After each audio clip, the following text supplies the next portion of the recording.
Give another 5 minutes. This meeting is being recorded. 3 minutes. Because I think there's a few more people I'm expecting to join, so we don't have to repeat.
All right, guys. While we wait for another 1 minute, let's see who's online. Let's turn on our cameras so we can see each other. Let's see. How do I turn off this so I can see everybody's faces?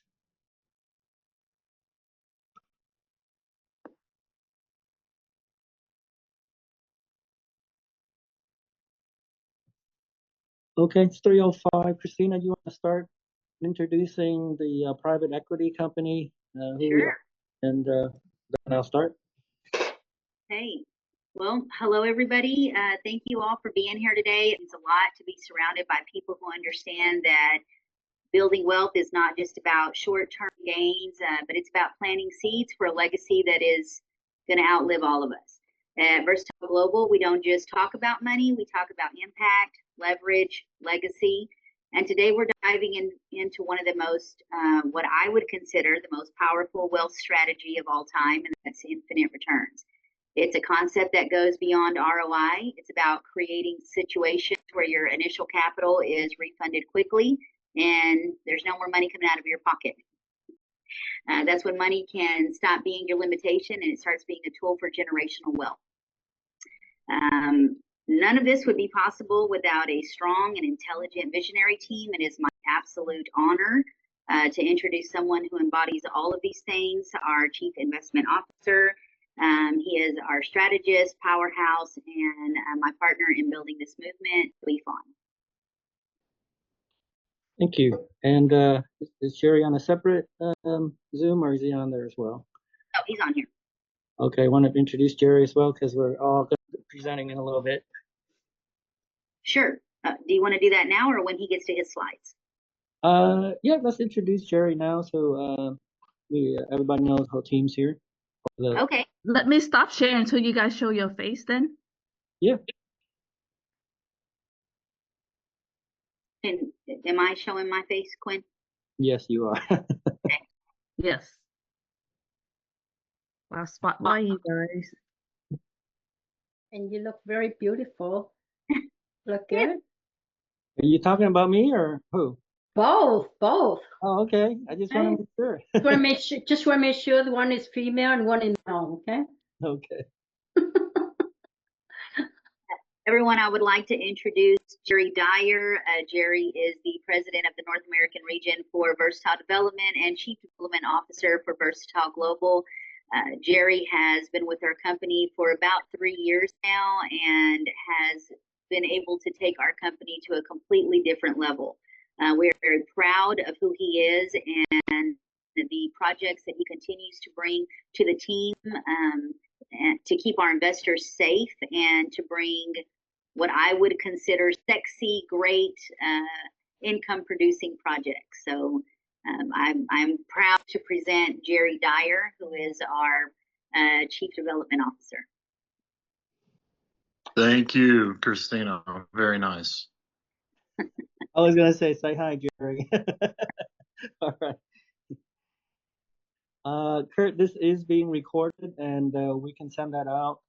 I don't know which post you came in after, but we'll leave our contact info at the end, so make sure you send it to us, and then we'll send everybody a recording and the presentation afterwards. Thank you for asking that. Perfect. Thank you. All right. Okay. Yeah, let's start the presentation.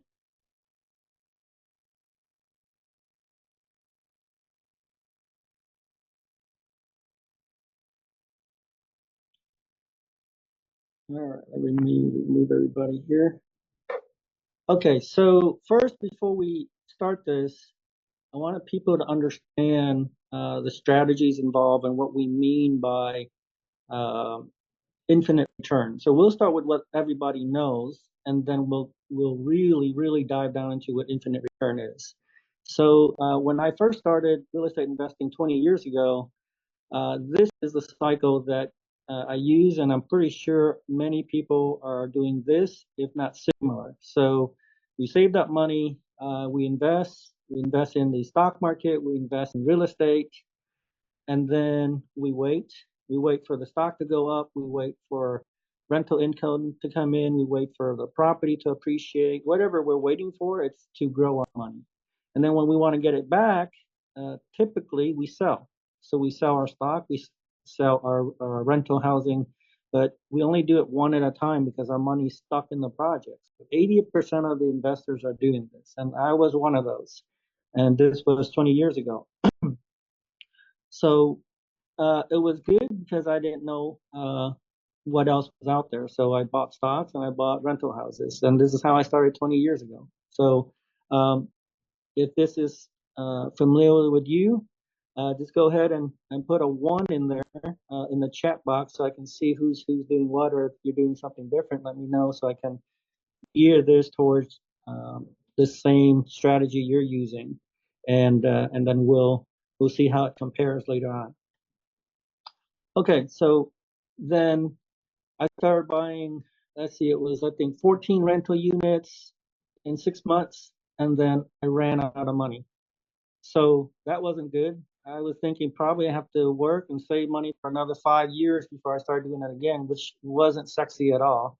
So I was thinking and thinking, then I found out how to do it. I'm already in the real estate game. I'm not just buying from MLS or realtors. So we were buying distressed properties, we were fixing it up, and then we were renting it out. But what I was finding out is was I could cash out. Typically, the banks would give me 80% or 70% of the appraised value after I've rented out my property. And then a light bulb hit, and then I said, oh, I can recycle my cash. So all the properties I bought before, I wouldn't say it's wrong, but it didn't fit this model. My money was all stuck, was all tied up.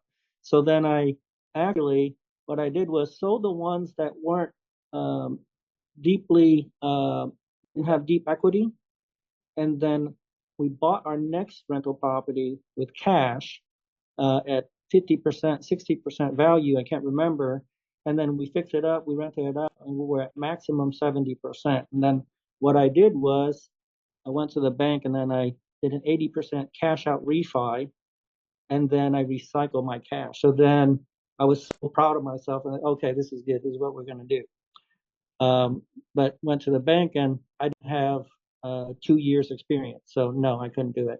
I went to the bank after 2 years experience to my next deal, and they said, oh, it's not seasoned long enough. So if you've been doing this, you know what I'm talking about. So the strategy is really good. Yep, we got another 1 right there. So you know what I'm talking about. Perfect. So the strategy is really good. This is also recycling cash. So you have infinite cash to play in your next investment. But if I'm I know it and I'm doing it, then why don't I have a million properties already? Well, the answer is simple. It's not that easy to find distressed properties, fix them up, fill them up, and then still be at 60 or 70% of the fair market value. So then I couldn't make any money if I was already at 80%. When I cash out refi, I was able to get my money back, but I didn't make any money for that property. So on a side note, this is really good when you're down at 70% and you're cash flowing, your cash out refi is at 80%, you made a 10% gain, but a cash out refi is not a taxable event, so I didn't pay any taxes. So this strategy is good for recycling cash, and it's good for not paying taxes because I wouldn't call it a tax loophole, it's just the tax rules. That is not a income gain, so you don't pay taxes on it. So then you get to keep these properties forever. But again, this is very hard to find. So let's fast forward to 20 years later. That was my infinite return. That's how I was able to do it for a while and build my net worth. But 20 years later, we have an even faster way to do it. And infinite return mathematically, I know everybody knows what that means. A return that's divided by 0 because you have no cash in it is infinite. That sounds great. That's that's math 101, right? So let's see what it really means in concept and in application. So how do you get infinite return in the stock market? This is how you do it. It's not real, but this is exactly what it means. You buy a stock, and then the company returns your money and you own that stock forever. That's infinite return. You buy a house and then you get your money back, and all the equity and all the cash flow you have in it is infinite because you have no money in your rental property. So that's called infinite return. And I would be very surprised if anyone says that they've been able to do this, where they buy a stock, they didn't sell it, they got their money back and they own that stock forever.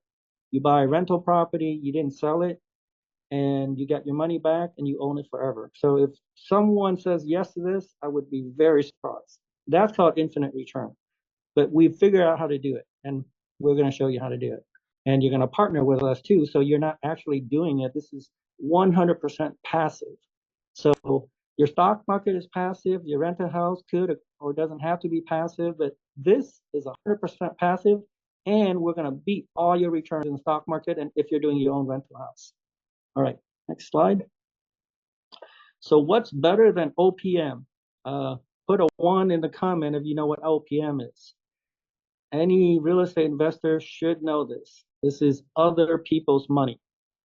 All right, Quinn knows it. Quinn knows it. All right, awesome.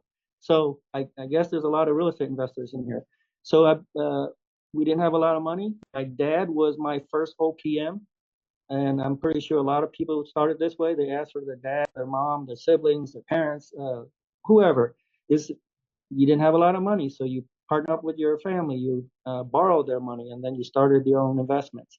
So that's great. You were able to do more than what you could do on your own. But what's better than OPM? GM, government money. There is nobody in this country, including Elon Musk, Jeff Bezos, that has deeper pockets than the government. So this, if you saw my slide, you saw my post, 2x return, 4x return in equity. After I've already bought your property, this is how we're going to do it. So next slide.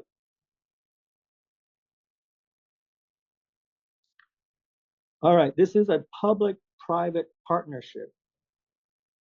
Public-private partnership. You can do exactly the same strategy I told you when I figured this out about 15 years ago.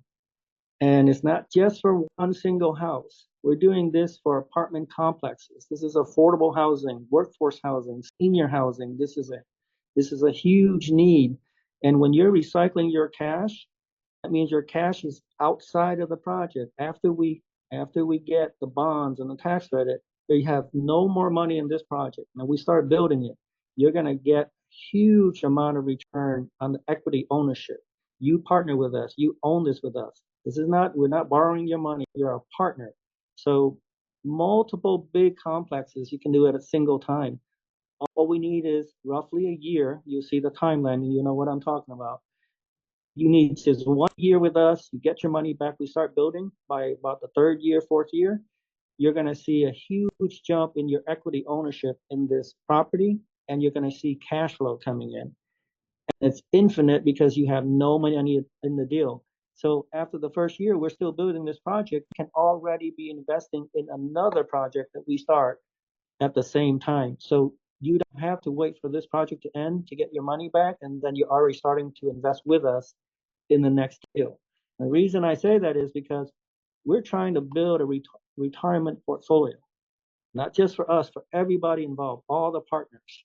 And it's going to be passive, and we're gonna teach you how to put it in a trust, and then you're gonna pass it on to your kids. So if you pass away or when you pass away, they don't have to do an estate sale. That's what happens when somebody passes away. They pass down asset to the children, and they don't know what to do with it. Well, because it's not passive. So to build generational wealth, it's just a little step further than building wealth. Building wealth, you're good. You're running your company, you're running your retirement portfolio, you're running your properties. But when you pass away, your children may or may not follow in your footsteps. So they may or may not know. And if they don't, that's when an estate sale happens because they don't know what to do. We're going to try to bypass that. We're going to help you put it in your trust, pass it down to your kids, and they don't have to know anything. The trustee will be the one managing, and all they're doing is looking at financial reports quarterly and at the end of the year. And then your kids or your descendants are the beneficiary, and they don't even need to know what's in it. So that's what we're trying to do. It's not just building wealth, it's building generational wealth when it's passive. And then you get to pass it on, and that's why you never lose it. Okay, so methods comparison. So this is what we just talked about. The common way of doing it, you use your own money. You down payment for the house or the stock, and then your money's stuck there until you sell your stock or your property. So you're doing one at a time. 80% of people know how to do this.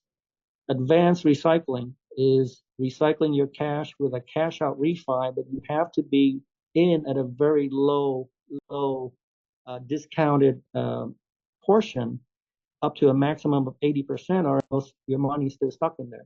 And most people, the common way is to down 20% and then the bank lends you 80. But the sophisticated investor will buy it super cheap, rent it up, and it's only at 60 to 70%, and then they cash out 80. All the money is out, and then they make some money. So that's the advanced strategy. In the public-private partnership, we're using government money. So how are we able to generate that kind of equity? We're going to use, Jerry's going to talk about the bonds and the tax credits, but we're going to use government bonds to pay for all the money that you put in after the first year. When we get land entitlement, we have permits, all your money will be paid back. We'll start building. In about the third year, the tax credits will apply, and that's where we get about, depending on which type of credit, we'll get $10 million or $20 million to apply towards equity. And that's where, my friends, everybody, that's where your 2x or 3x, 2x or 4x multiplier comes in. If you had $1 million in there, you have about 2 million in equity or 4 million in equity. That's the power of government money. You cannot do this. Well, I haven't been able to do it the past 20 years of investing without this kind of deep pocket. So only 3% of investors are doing this, which is great because you don't want a lot of competition doing this so that you can be competitive when it comes to getting these bonds and tax credits. So this is how you're able to get infinite return, and this is how you're able to infinitely invest in multiple big complexes. I don't know about you guys, but when I was doing this 15, 20 years ago, I looked at those big buildings, 200, 300 units, commercial space, apartments. I was wondering to myself, man, one day I want to learn how to do that. And we've been doing it for 10 years, but now we're using government money, and that's even faster. So we're going to supercharge your retirement portfolio. We're going to supercharge your net asset by 2x or 4x what you invest with us in equity. That's not even counting cash flow. All right, next slide. All right, Christina, you want to talk about all this? Yes, yes, thank you. So in simple terms, public-private partnership is basically a collaboration where the government and the private sector, we work together, and we're able to deliver critical projects that serve the public. On one side, we have the government that is rich in resources, land, policies, tools, but they lack time, capacity, and specialization to bring the projects to the finish line. That's where we come in. Right now, there is a huge shortage in how. Oh, Tweet, you can that slide. I've already passed that one. Let's go to the other one. Okay, yes. Right now, we have a huge need for affordable housing, and our need is real. Families are being priced out near schools and works. Seniors are on fixed incomes. They cannot afford market rents. Texas, I can't speak for the U.S. in the housing crisis, but just in Texas alone, we have 306,000 houses that we're in shortage of right now. There's a 40% increase in medium home prices since 2019. And in homelessness alone, it's a 12% increase since 2023. So the demand is not going away. And the government is giving us, Versatile Global, a solution with the product that we have put together here. Yes, thank you. Okay, for Versatile Global, we specialize in obviously real estate investments through a unique private equity lens. We create scalable structures that unlock powerful returns, allowing our investors to not only grow wealth, but also create a lasting legacy. If you'll take a look at the bottom, you'll see 60 million was awarded to us in bonds. We've had 0 bond denials, and we are experienced in leveraging tax credits and incentives to maximize profitability and impact. In addition to that, Versatile Global is registered with the SEC and is currently operating under a 506C offering Reg D pursuant to the SEC regulations.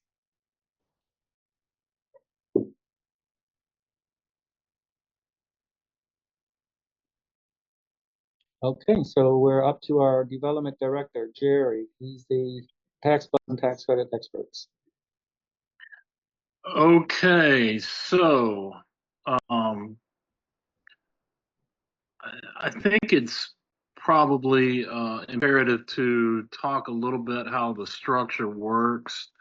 So as both Twee and Christina were saying, the government has money. The government has the ability to issue bonds.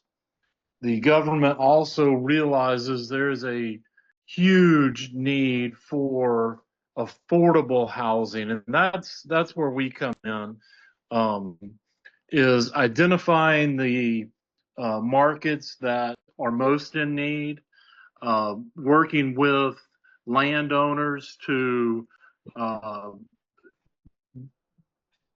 do the market and make sure that the land that we are looking at is suited for this type. There are some regulations as far as locations and stuff like that. But like Christina said, we've not had a denial yet for our application for bonds. So we do a lot of work in the front end to make sure that before we go and we spend the money to do the applications, that we've got a good sense of where the application's going to come in. And so there's a lot of comfort working with us to know that we're going to work with the powers to be to make sure that wherever we decide that we are going to do a project, that it's actually going to work there. So there's two different affordable housing tax credits that are available. They're called actually called LIHTC, and that's low income housing tax credits. Those are given by the Texas Department of Housing and Community Affairs. The acronym is TDHCA. Like I said, there's two different credits, and the one that is competitive, that everybody is trying to make their project fit, is called a 9% tax credit. Those, like I said, are competitive, so there is a finite amount of credits that are available, and they are only given to those who score the highest. So although we're trying to make a 9% deal work on every project, some of them will not work. So there's another one that's called a 4% tax credit that the equity is not quite as good, but it still is it still is a program that works for most situations. So let's kind of dig into this. Will you go back one slide, please? Okay, we'll start with the tax bonds. The bonds are used in a 4% deal, and they are used as debt. So the bonds are issued, they are funded typically through a large investment bank after your local conduit issuer issues those bonds. They come into the project as debt. The reason this is a very beneficial program for affordable projects is because these bonds will cover 100% of the project cost. And 100% includes all of the reimbursables that get spent prior to the funding. So any monies that are done for architecturals and engineering and third-party reports like market studies and environmental work, those are called reimbursables. And when the project does fund, all those reimbursables are given back to the principals of the project that have got it to closing. The other benefit to bonds and using bonds as the debt is they're cheaper than traditional commercial mortgage. Right now, commercial mortgage is typically around prime plus 2, which I think prime right now is about 6.5. So your commercial mortgage is going to be about 8.5. The bonds are pricing off of the 10-year Treasury, which when I checked last week, it was about 4.2%. So depending on the strength of the borrower, you can get Treasury plus 1 or plus 1.5, which would put it below 6, which is substantial savings. And the reason they're priced like that is because they are wanting to keep these projects affordable. And so the only way to do that, your construction costs are pretty much the same no matter if you're doing a traditional conventional market rate deal or an affordable. So the ways that you save money is through your financing program, or you're getting, and I'll get to that here in a second, you're getting some kind of equity that's being put into the deal. The other beauty is that, like I said, those initial monies that are spent to get the project entitled, those are reimbursables that the bonds pay back at closing of those bonds. Let's go to the tax credits. So as I mentioned, the tax credits come into the project as equity. Tax credits are a dollar for dollar reduction in tax liability used by corporations or large investment banks to lower the taxes they owe the IRS. So if there's a corporation that has a large liability, they're looking for these tax credits to purchase. We have there's all kinds of tax credits. There's tax credits for drilling oil, tax credits for solar, tax credits for low income housing, and we are looking to be awarded those tax credits so that we can monetize them and use them to pay down the original bond debt, which is immediate equity into the project, so that we can lower that debt service that's required.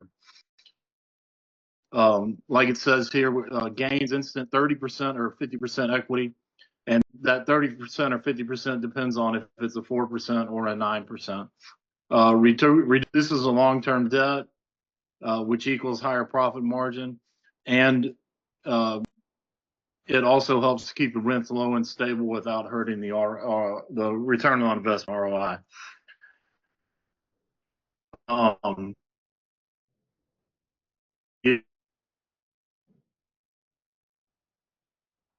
So the way that we make the maintain affordable requirements is, one of the things we do is we partner with the local housing authority.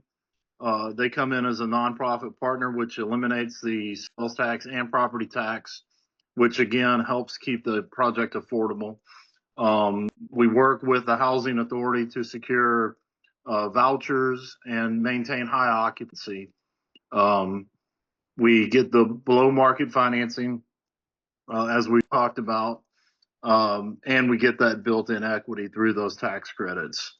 So it's a very unique program, but there are some requirements that you have to follow. And I believe, like Twee said, we've got 2 of these that we've gotten funded here in one in Waco and one in Marshall, and we've got a great relationship with everybody at the TDHCA, as well as in the 2 markets we're in right now, with the local housing authorities, and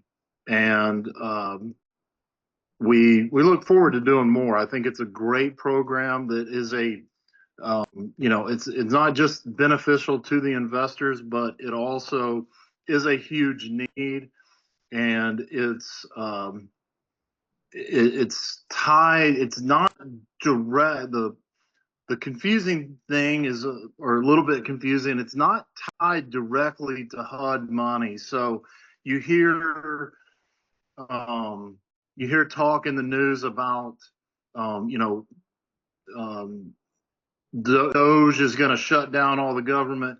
That's not truly the way. It's not coming directly from the government. It's individual investors investing into these bonds and the tax credits. So we really don't believe that anything that happens inside HUD or DOGE or inside the government is going to affect these, because it is driven by individual and institutional investors who will continue, we believe, to invest in this, and it's not going to be something that's going away, because the whole United States, this is a need that is going to continue to be with us.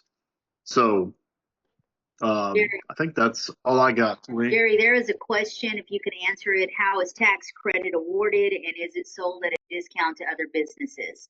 Please explain. Can we wait for the Q&A at the end so we can make sure we finish our presentation? So if anyone needs to log off, they'll log off. But we will have a Q&A immediately right after the presentation. So let me summarize what Jerry said in terms of numbers so you understand. For a $30-40 million project, you're looking at about $600,000 to $800,000 in property taxes a year, between the bond rates being 1-2% lower, actually up to 3% lower than than the traditional commercial mortgage, plus the buy down. We've done this many times. We know that it's going to be roughly a 4% deal is going to give us $10 million, or a 9% tax credit will give us about $20 million that we use to pay down this property. So over these three items, we are saving well over $1 million a year in terms of operational costs. So if you go into the inner circle and you decide to invest with us, we'll give you a pro forma of a real project. You can see exactly which project you're investing in and see exactly what the returns are. But we've done this long enough to know that these numbers are fairly accurate without having the exact address. All right, so next slide, please.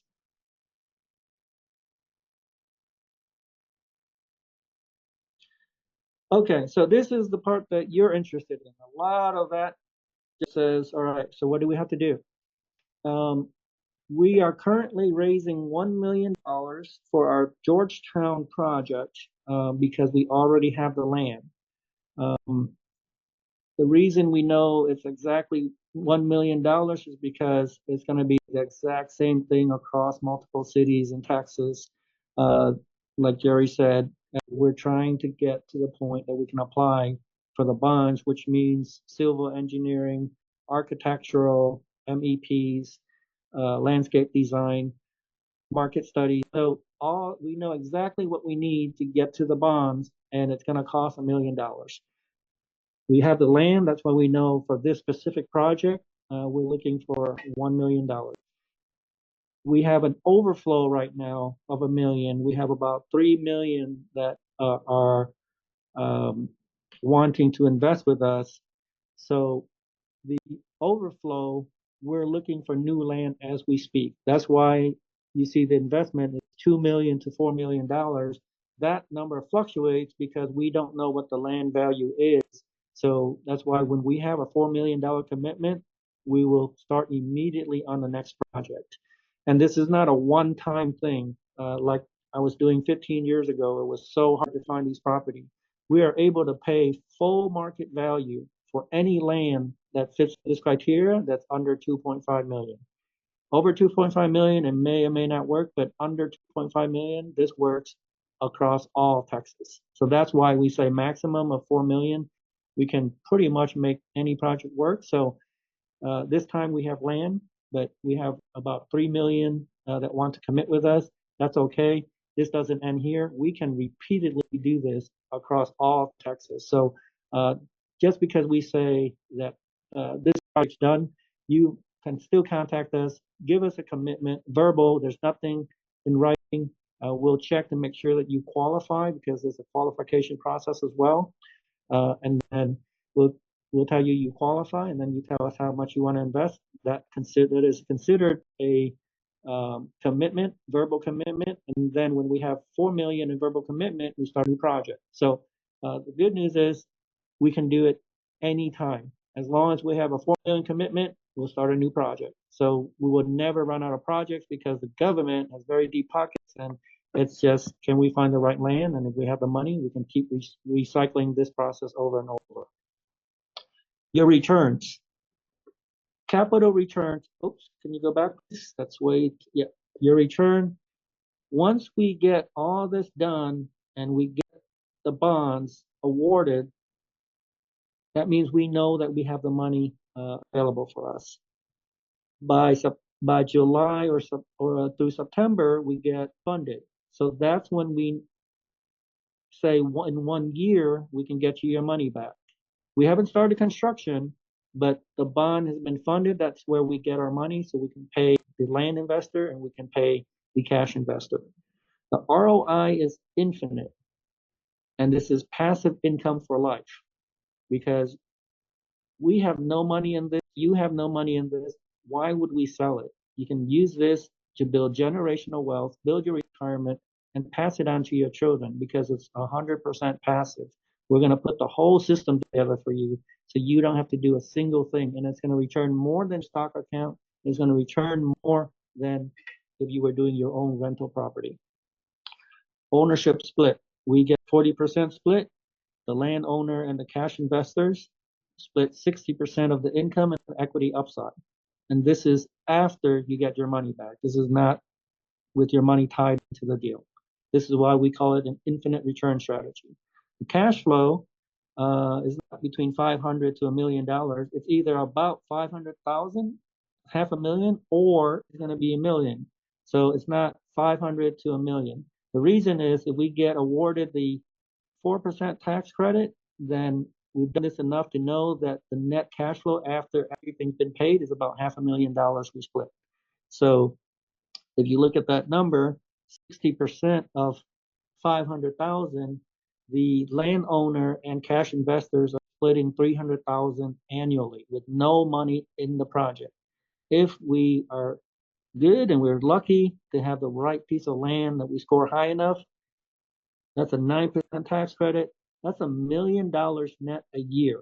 60% of that is $600,000 a year that the cash investor and the the land investor is splitting, $600,000 a year.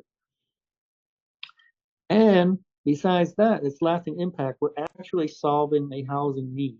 So we're not only making money, we're doing something good for the community.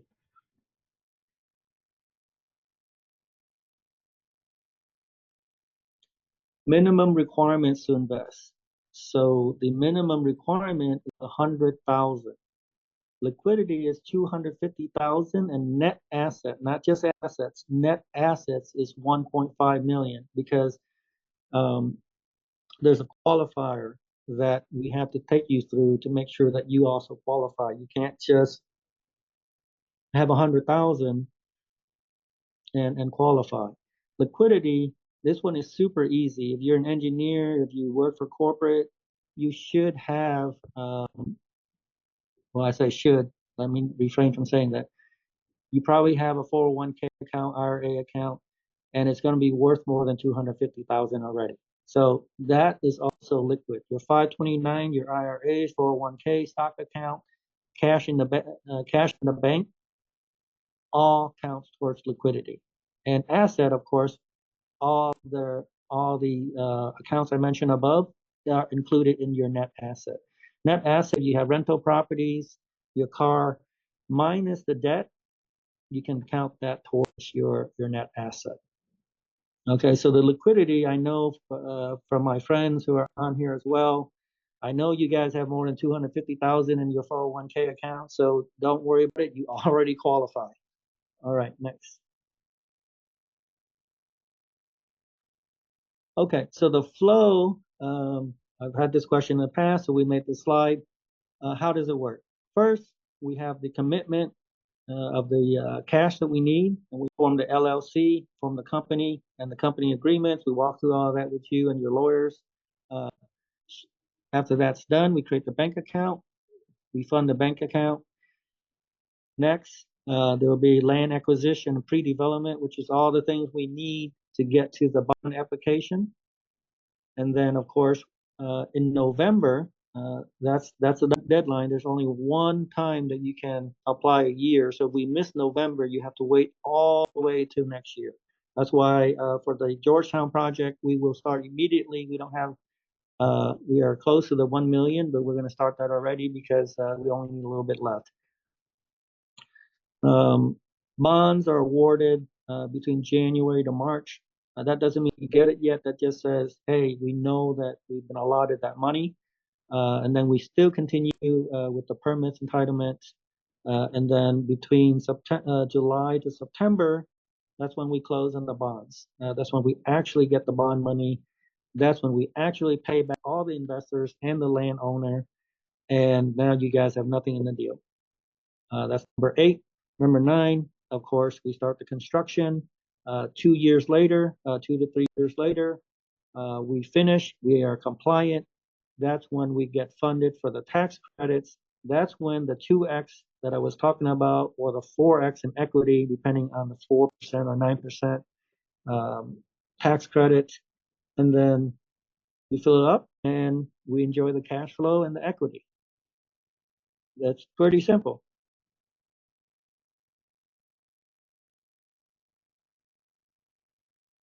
ROI comparison. All right. Traditional investment. Your money is stuck in the project. You get 5 to 15% annually. And I'm talking about stock accounts. I'm talking about your rental property. Instant equity, you have zero except for what you put in. With versatile global investments, your money is returned within the first year.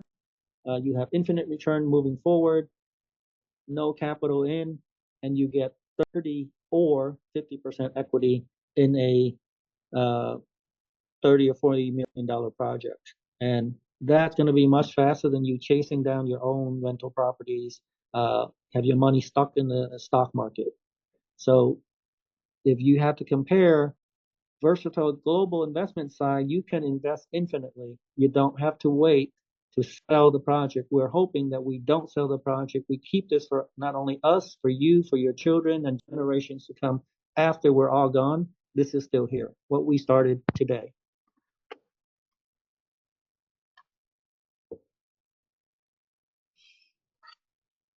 All right, so let's take a look at it. There's two columns. We know that we're going to get the 4% tax credit. The 9% is super competitive, but our fallback is 9%. So let's go for the gold and go for the 9%. 60 annual cash flow. Like I said, we've done this enough. We know there's roughly, after all said and done, there's going to be about $1 million left to split. At 60%, investors and landowner are splitting $600,000 a year. At 20 million funded, we buy down that project. That means we have, it's like us putting in $20 million down payment. That's how we know we have $20 million in equity. You own 60% of that. That means you guys have increased your net worth by $12 million. $12 million. That's where your 2x or 4x investment comes in. Okay, so if we don't get that, that's okay. There's a lower number, but I don't think anybody's going to be sad about this number because, again, you don't have any money in it. This is an infinite return.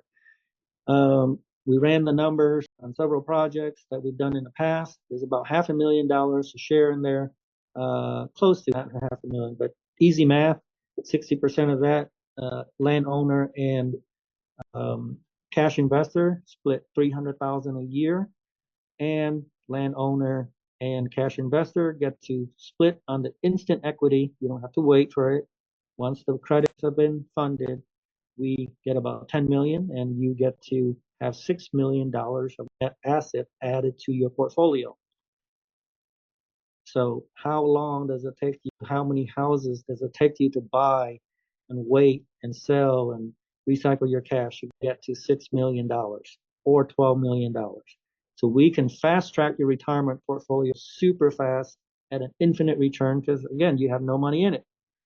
Okay, so those are in the pro forma. When you decide to invest with us and you let us know how much, we'll share with you the pro forma on an actual project that you're going to be involved in so you get exact numbers. But what is not in the pro forma is cost segregation and accelerated depreciation. What this means is if you have rental properties and you don't know about this, you should learn about it. There's about $20 to $30 million in construction that we're doing. So you can depreciate that over time if you don't know what you're doing, or you can accelerate that depreciation within the first year. And what that means to most people in this forum, this presentation, you're not going to be paying taxes for the next 5 years. Okay? That's what I want you to get away from this. This is not in the pro forma. This is not part of the return. When we accelerate this depreciation, you will, depending on how much you make, you probably may not be paying any taxes on your regular income for the next 5 years. So when I presented this in the past, at the end, I asked if people understood that, and they didn't. And what I want you guys to really understand this. This is not part of the return that we're advocating. I mean, I'm sorry, advertising. This is because we don't know what your marginal tax rate is, so we can't calculate it for you. But there's enough money in here that we can depreciate on the first year that you can use for the next 5 years that you may or may not have to pay any more taxes for the next 5 years. All right, so I want to keep reiterating that because my previous presentation, people didn't even know what it was and they just ignored it. Okay, so next slide.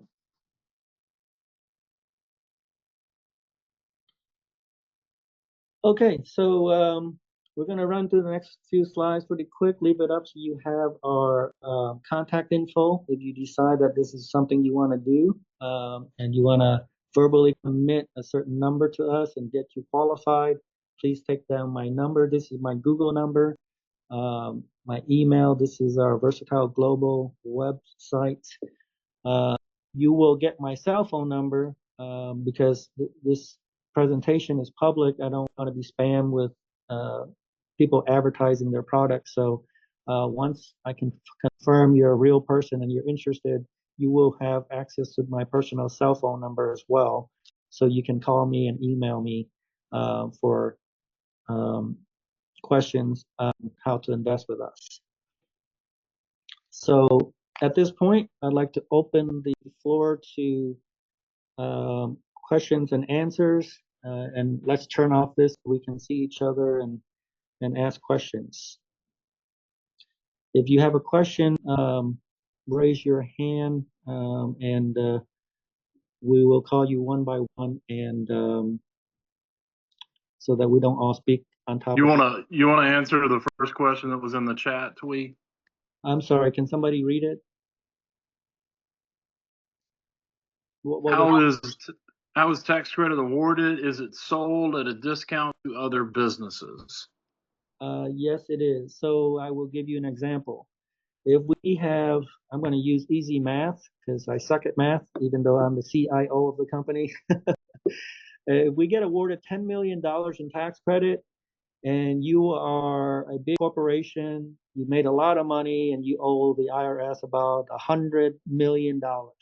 You can go and pay that, or you can go on the market and get your broker to buy our tax credits. Let's say we have $10 million in tax credit. Right now, the going rate is about a 13% discount. So we sell you $10 million that you can pay down to the IRS, and then you pay us roughly around $8.7 million. And then we apply that towards the payment of the bond, and that's your equity. So does that answer your question? Who asked that? Tuing? Does that answer your question, Tuing? You're on mute. I can't hear you. You're still on mute.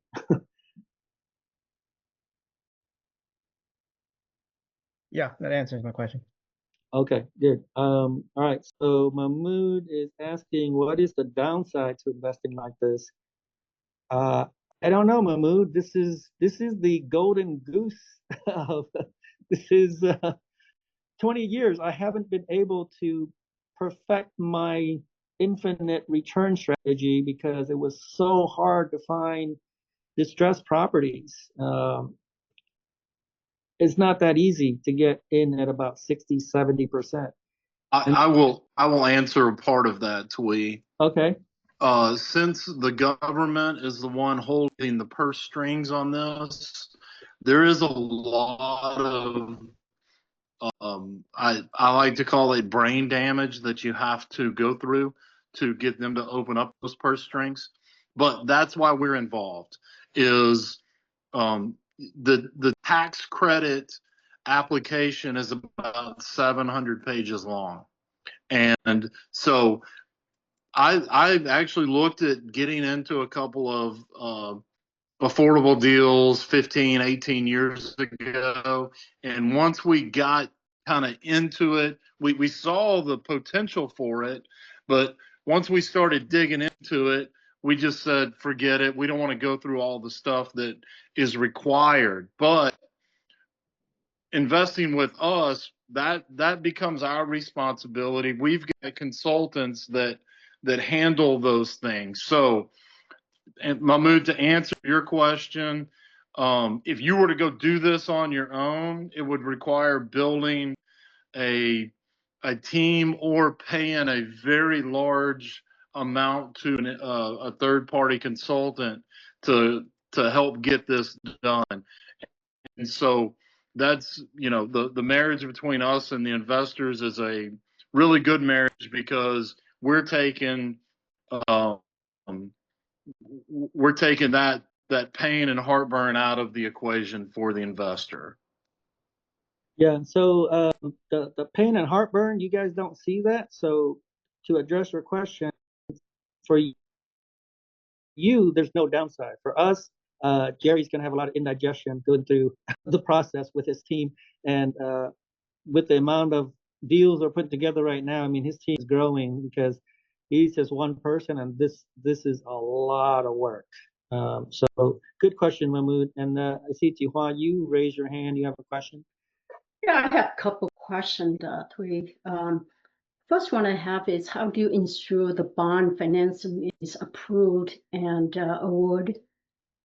Okay, so I'm going to answer the technical question, but then I'm going to answer the reality. The technical question is we can't ensure that, but in reality, we kind of can because there's a self-scoring model that we actually do before we accept the project because, like Jerry said, there's going to be a lot of brain damage and weeks of studying a piece of land before we even say, hey guys, this is a good one that we're going to do. So we actually have set a score to compare to the last previous few years to say, hey, what actually scored in the last year, 2 years ago, 3 years ago, that we look like we're way above that, or we're actually good enough to score before we even touch a project, because there's a lot of work behind the scenes on our team. So we won't pick anything unless we know that as a partner, we're going to make money with you. We're not just going to go in there and waste a lot of time and our staff's time to do something that we don't make money. So does that make sense? Yeah, I think that Dwayne have a follow question. Can you share some of the score metrics on that? I do have more questions, but if you can answer that. Sure, yeah. Right. So the need is affordable housing. So there's going to be, I'm just going to give you some of the metrics that, I mean, it's a few hundred pages. It's so proximity to groceries, proximity to school, the score of the school. So not all schools will qualify. So even if you're close to school and their score rating is low, we can't do it. But we can do maybe 55 plus community because they don't need the school. So you see, there's stuff like that, public transportation, utilities, all the amenities that people need, doctor offices, haircuts, what is around there, and then can the people get to work? What kind of jobs are around there? So it's mostly proximity to what people need to survive. Is that what you were looking for, or you want more specific data? If you need more, then Jerry probably needs to jump in. So what guarantee are in place for the early capital repayment before the construction starts? I heard you mention about drafting the LLC. So is that definitely the investor are the silent partners, right? And but is there what happened when the government, if you mentioned that if we late, we have to wait till next year. So how do you manage the capital that investor contribute? Okay, so even if we're late, the capital doesn't disappear. We just apply next year. So if we start a project now, we're on time to meet November. So if we start a project in 2 months, we'll tell you way up front, we're not going to meet the deadline for November. This project will have to wait for November 26th before we can apply. That doesn't mean your money disappears or lost. It's just we'd have to wait for the next application process date. Mm.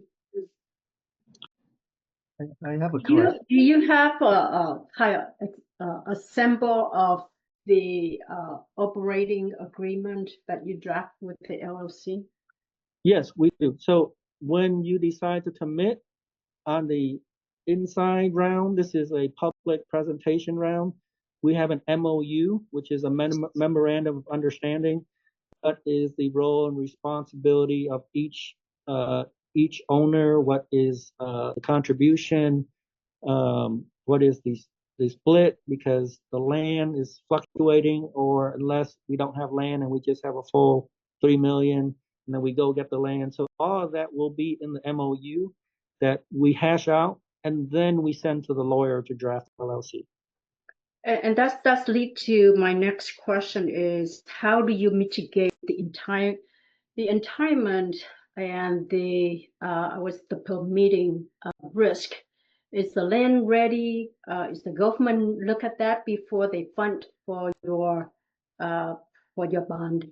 That's which one go first? You have to go get the land, get approved, and apply, Yes. or You have to have all that ready. You don't necessarily have it closed on the land, but everything has to be identified, architectural, just like any normal project. Let's remove the bond and tax credit. This is the same exact process you would use to get a permit. So once you have that, then you send in that with the application. So yes, you will have to have everything ready to send in.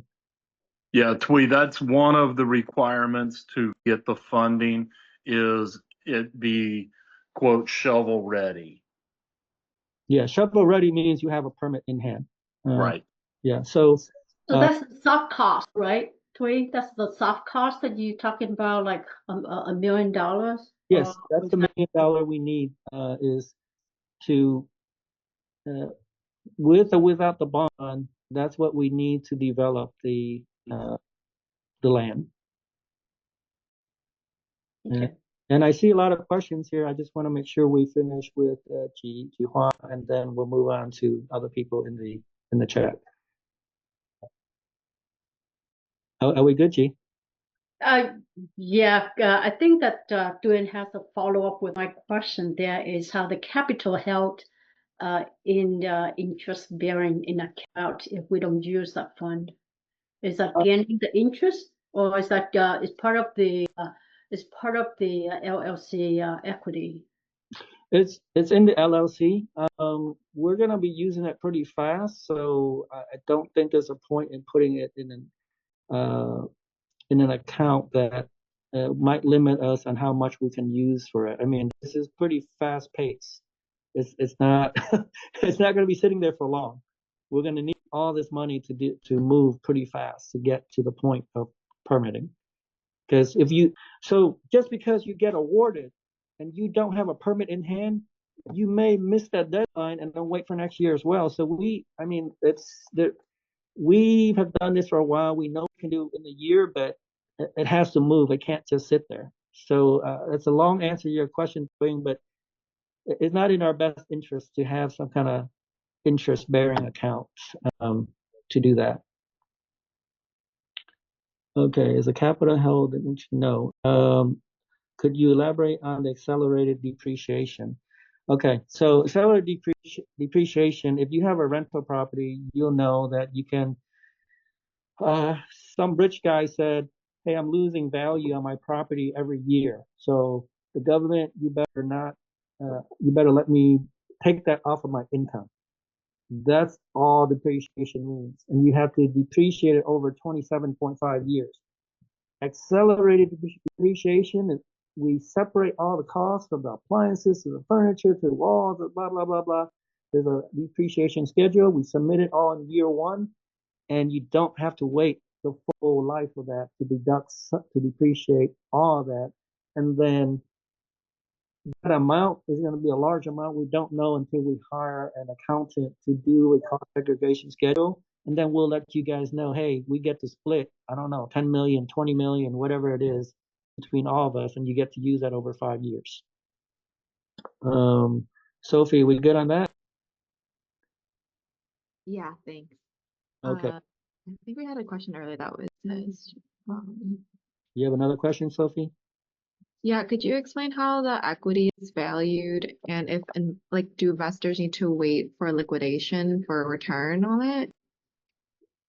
So equity is like stocks or your down payment into your rental house. It's there. You have to liquidate to get it, but it counts towards your net asset. So if you want to invest with us, you have to have a high net asset. And if you want to continue to invest with us on bigger and bigger projects, this is going to help you continue to grow with us and grow your net portfolio. What you're getting every year will be your net cash flow and the accelerated depreciation. The equity has to stay in the project. Does that make sense? Yeah, thank you. Okay. Okay, so can we have entities be investors? Yes, we can. That's just a question of putting the LLC together. That's not an issue. Could you, okay, I know you said trying not to sell, but if the property needs to sell, do investors still get the same 6% share value minus all fees? Yes. So as an owner, if we sell and we made $10 million, the landowner and the cash owner makes $6 million. If I'm just using that as an example, if we made $20 million in profit, then you guys make 12 million in profit if we sell. But again, my goal is for us to build a retirement portfolio, so when we retire, we have some cash flow going. We can pass this on to our kids. But if we do decide to sell, yes, 60% of that belongs to the land and cash owner. Okay, what else? It's a follow-up question to that. If individuals need to sell, are they able to sell their ownership? Yes, you can sell the ownership. If, let's say, as a group, we decide that we don't want to sell, but you want to sell, you can sell your ownership. What is that based on? Is it a formula that we? That's a negotiation between you and the buyer. Okay. But And then you know what your equity is in there. So how much is your you know what your equity is, and you can negotiate that with your buyer, and you know what your cash flow is every year because you'll have financial reports every year. So you can sell your between the value of your equity ownership and the value of your cash flow, that can be calculated and sold based on a return. And then for the builders, are you contracting with different groups, or do you are those in-house or employees of the company that build? We are contracting our own development company. We know what we're doing, and we're going to be more affordable and faster than using an outside company. We will be using subcontractors though. And what about cost of material with the tariffs changing or pending? How does that impact your ability to build? And if there are stalls in that, what is the mitigation plan? That's an excellent question. Lucky I have a cabinet store and I know import and exports. So being part, what you guys don't know is we have partners who also have roofing companies. Myself and a few other partners, we have a cabinet store. So I've traveled to Asia to look at imports since the tariff hasn't been going on. So we have the ability to switch supply chains between China, Vietnam, Malaysia. We're also currently looking into the Middle East right now with our contacts. So I'll be traveling over there pretty soon, probably this year or next year, to solidify those manufacturings. And I already have experience doing that, so we can mitigate that risk really easily. Of course, we'll show you that we're going to be same quality or better with the same price or better than any 3 quotes we bring in, just to show that we can do this job. And the same with any of the other partners that come in with us. You'll see their pricing along with any bids that we get. So it's a very open process between us and the investors. Everybody sees 100% of what we're doing. What about exit strategies? The exit strategy is to enjoy the equity and cash flow. But if the majority of the ownership decides to sell, there's huge equity in there. I mean, we have equity from the start. But the So immediately with where we stand, even let's say a year down or half a year in, and we really can't move forward for whatever reason, we're forced to sell. We still have equity already that gets a return. yes, you already have your money back. There's no reason to sell. You get your money back before we even start the project.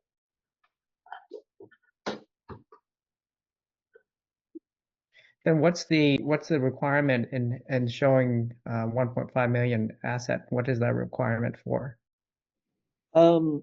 It's so there is still going to be a bank involved, and they want to make sure that we're just not putting a bunch of people together who don't know what they're doing and don't have good assets. So it's the same process if we were to go out and get a regular commercial loan. Okay, so those other assets will not be involved in any way. So this is a lending requirement, not an SEC requirement, correct? Correct. It's not an SEC requirement or a yeah. It's just a regular lending requirement, like any regular development deal. Okay, so the assets are not used as collateral. Well, yes, they are. That's part of any lending requirement. If there's a default, then they want to make sure that the people who own it have the ability to pay. But again, there's so much equity in here that once a project's done, we already have at least 10 or 20 million dollars in equity. So if there was a default that you're saying, they would liquidate the asset first, and we would most likely be making money instead of losing money at a liquidation. Okay, so the key is that there's enough assets in the project that we wouldn't need to touch the assets, Your personal assets, correct? right?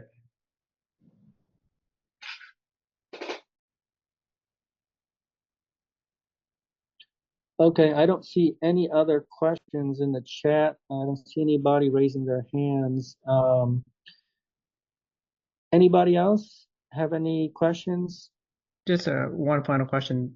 Can the bond issuers, the government, cancel or terminate the bond contract with the company at any given point? No.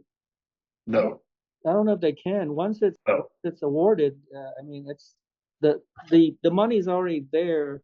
The bond issuer, once they issue it, they can't cancel it. Yeah, you can't recall a bond. You said something about a trust. How does that work? Are you guys also providing No. trust plannings, or we have to do it ourselves? You have to do it yourself, but Yeah.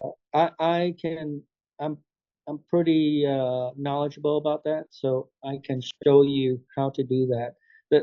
The problem, I see a lot of people create trusts, but they're also the trustee, which is pretty bad because they're also making all the decisions. Yeah. So let's say your kids, when you pass away, I mean, that's inevitable. None of us can live forever. Your kids may or may not know what they're doing, and we want to avoid that estate sale. We want them to enjoy your hard work for all your life, and then you pass it on to them, and then they go sell everything. I've seen that over and over and over again. So what we're doing is the money in the system is good enough to hire everybody to fund this. So your trustee is only looking at financial, and if something's wrong, they're going to hire or fire the management team. That's what I'm trying to put together for everybody. So no, we don't do the trust, but I can be teaching that on the side, not part of this project, but I'm pretty knowledgeable about that.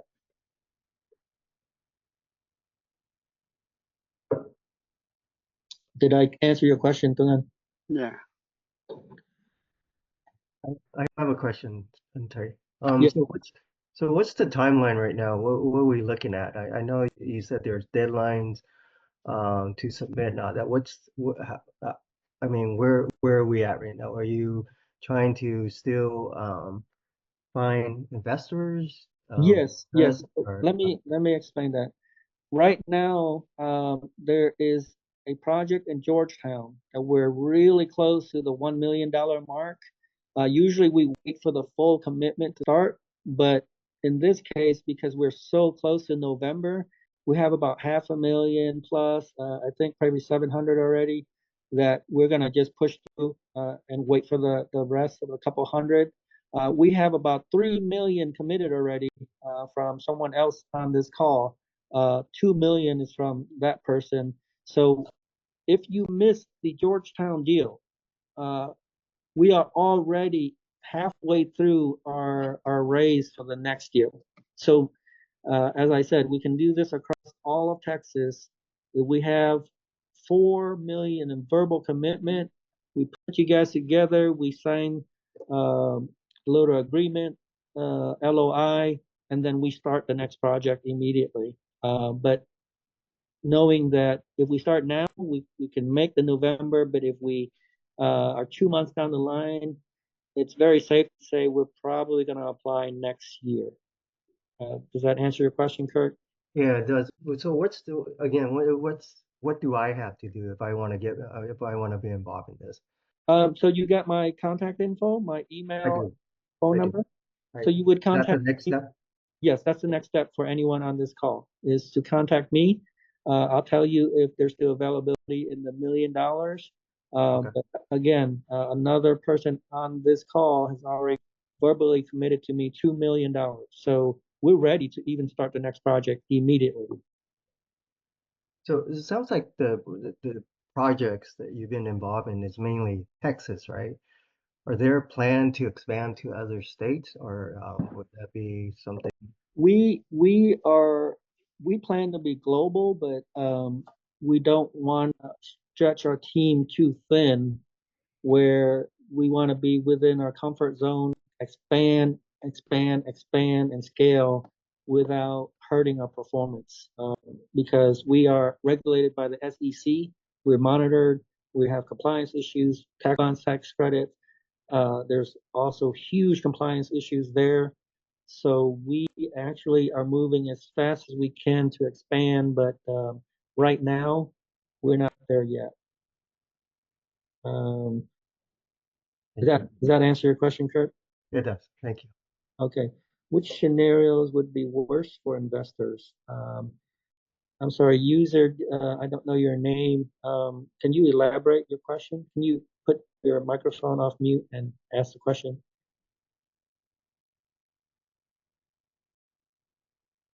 Hello, user?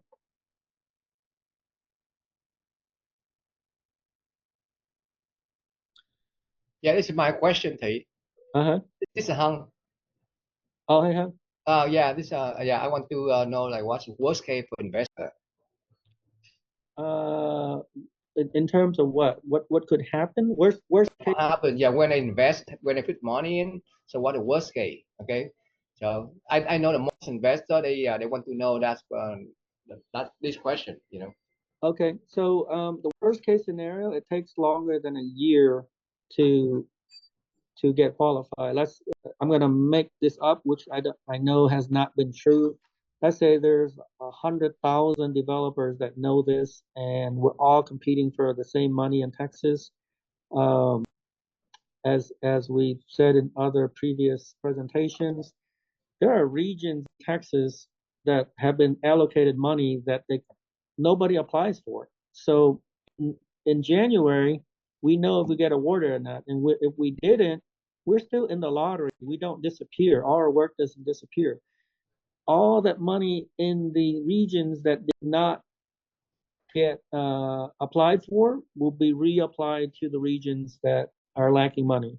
And then we know this personally because of our Marshall project. We were awarded $25 million. And then we found another government contract for that land that would even make us a lot more money. So we actually said, no, we don't want this $25 million. We're going to change direction. So there'll be projects like that got awarded but don't follow through, and then that gets dispersed again.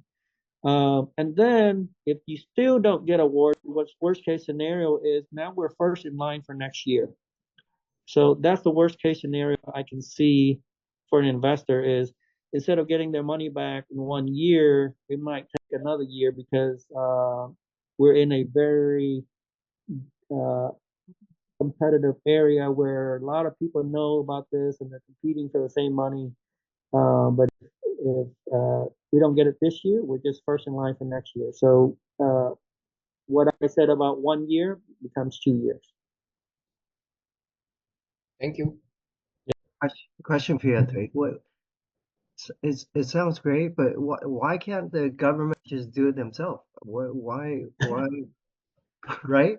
Yes, that's a good question. So you heard of government projects, right? It takes years, right? No. Whatever. No. So look up government projects. I've lived in a project when I was younger, when we first came to America. So why is it the government does a private-public partnership? Because I hope there are no government employees here because they will hate me for this. There's no skin in the game. There's no profit. They're just an employee. They cannot outmanage me. I have skin in the game. I want to make money for myself and my investors. So I'm going to do a better job at managing the apartments, keeping good quality tenants and keeping my property clean and repairing my property instead of being a slumlord. And a lot of the projects that you read online, read the news on some government projects that are handled solely by the government and government employees. They cannot outperform us.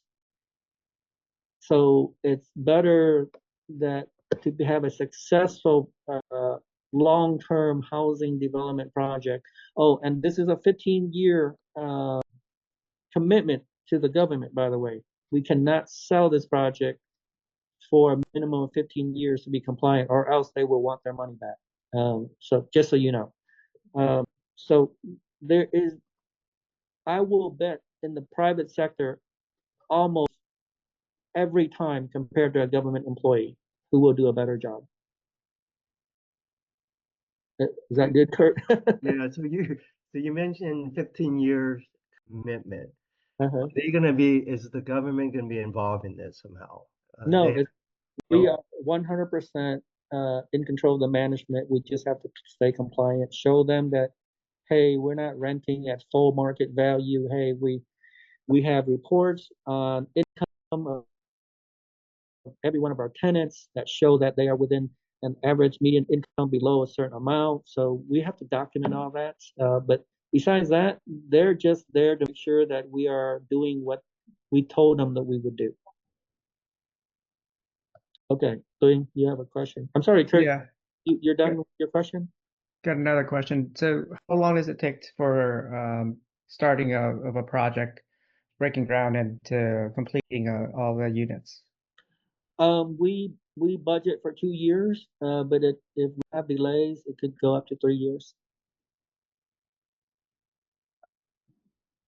That's why in my presentation, I said first year you get your money back. Within the third year, you should already have your equity and cash flow after the third year.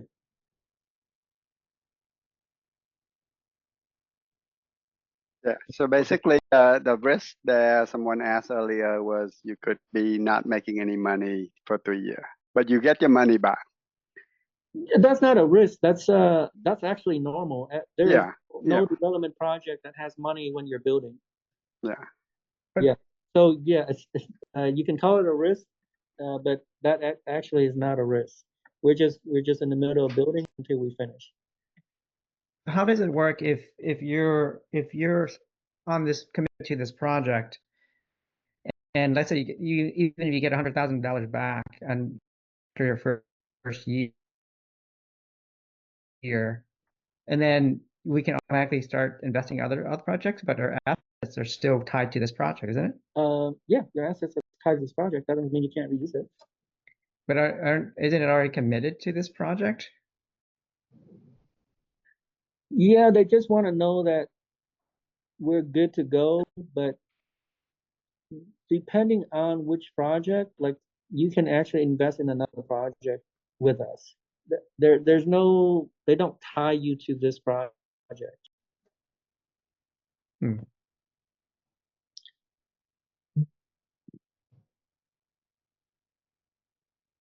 Kurt, I see you have your mic off. I was gonna follow up with that. So it doesn't tie into this project at all, how we get qualified, right?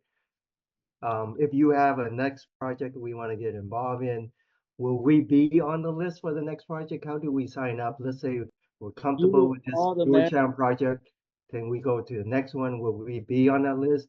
Will we have to, will, I mean, we want to build this together. It's not you only do it once. That's why we advertise infinite return, infinite investment. Is we're gonna bring you to every project as long as you qualify. We will bring all of our current investors and grow together with everybody. So it's the the equity portion. I forgot who asked that question earlier. Is super crucial for you to grow with us. Is we grow in equity, you grow in equity, so that you can use that to grow into bigger projects with us. Who's to say that next project we don't build 500 or 1,000 units? I don't know, but you know that the requirement is going to be much bigger for a bigger project. So we don't want to leave you behind, but if you don't have the equity to grow with us, the net asset, then you know that's terrible. We want to grow with everybody who has helped us, and we want to help everybody back. And we're hoping that the people that come with us have the same mindset to build a retirement portfolio that's passive that we can pass on to our children instead of trying to get that equity out. And I don't know why you don't have any money in it. And we're going to continue to help you grow. We're not disappearing. This is money every year. Billions and billions and billions and billions of dollars are renewed through government. I knew about this 20 years ago when I was president of VACAT, the Vietnamese American Community of Austin, Texas. I was sitting on the board of Housing Works, which is about 20 executive directors of housing nonprofits.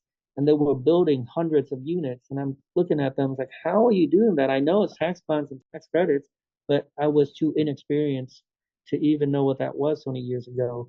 And what I'm trying to say is this money has been replenished every year by the government for 20 years. Is not going away anytime soon. And how do I know that? Because baby boomers are the new wave of affordable housing on top of families that's coming onto the market. So that's why we don't know if we're going to be doing families or senior 55 plus communities. We have to, every project, we're going to do a market study, and then we're going to decide which one is the highest and best return for us and our investors. And then at that time, we'll tell you what we're building.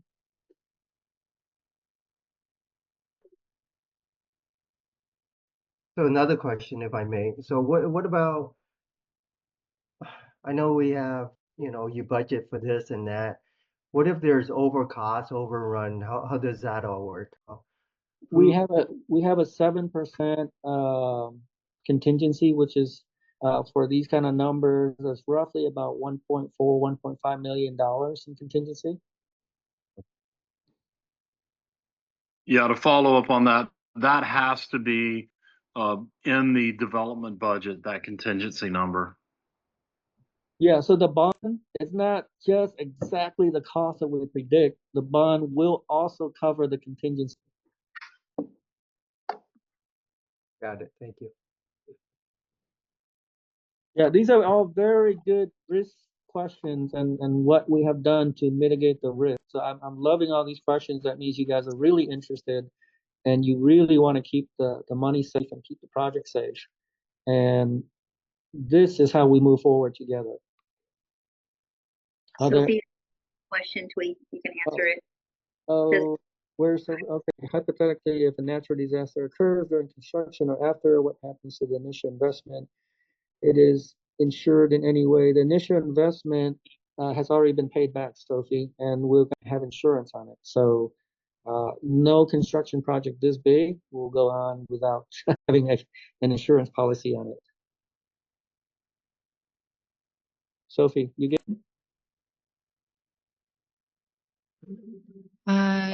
Yeah. So I guess like because you're gonna wait till you get the bond before you construct anyway, right?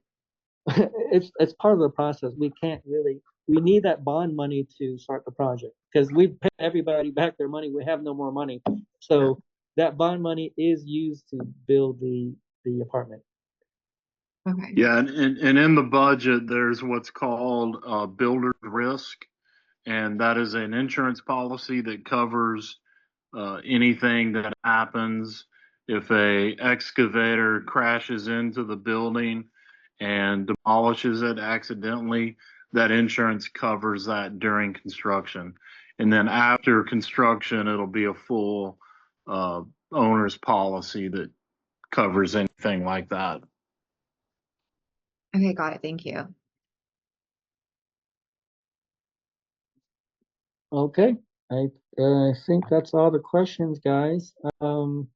Any last questions before we end the call? Did I answer everybody's question? Did Jerry, Christina answer any questions that's left? Once the bond is issued, you will receive your initial investments before. No, I was reiterating that for her. Don't worry. I was just writing what you guys were saying.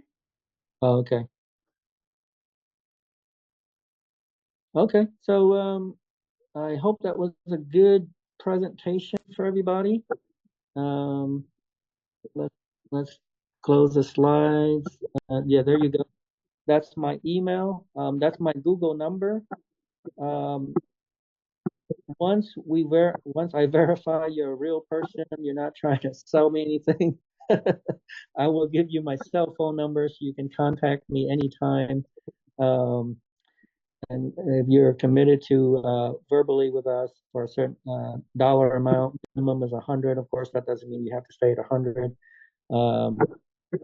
Go ahead and contact me, and we'll next steps.